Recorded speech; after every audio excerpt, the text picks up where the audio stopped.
کھڑے ہو کر پانی پینے کو عام عادت بنا لی ہو معاشرے میں، تو اس معاشرے میں بیٹھنے کی جگہ تلاش کر کے بیٹھ کے تسلی سے بیٹھ کر پھر پانی پینا، اس کو بیٹھنے کی سنت پر عمل کرنے کی وجہ سے 100 شہیدوں کا اور اجر مل گیا۔ اور پانی کو دیکھنا چاہیے، کچھ اس میں مضر چیزیں تو نہیں ہیں، نقصان دہ چیز تو نہیں ہے، پانی خراب تو نہیں ہے، گندا تو نہیں ہے، گدلا تو نہیں ہے کہ انسان کی صحت پہ اثر کرے۔ ایسے پانی کو دیکھ کر جانچ کر پینا، جب دیکھا اتباع سنت کی نیت سے تو 100 شہیدوں کا اور اجر مل گیا۔ اور پھر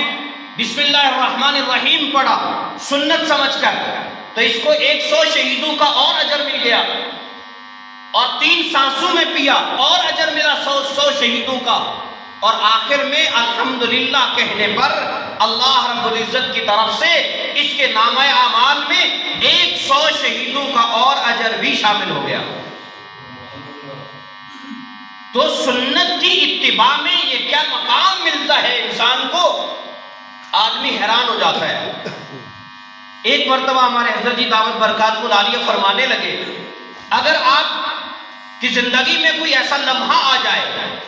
کہ جس میں کسی سنت پر عمل کرنے کا موقع نہ ہو، تو جسم میں پانی کی ضرورت تو ہوتی ہی ہے، آدھا گلاس پانی لے لو، بیٹھ کر اتباع سنت میں سنت کے اہتمام سے پانی کے چند گھونٹ پی لو، یہ لمحہ زندگی کا قیمتی بن جائے گا، کئی 100 شہیدوں کا اجر بھی مل جائے گا اور اتباع سنت کا نور بھی مل جائے گا۔ رحمت عالم صلی اللہ علیہ وسلم نے فرمایا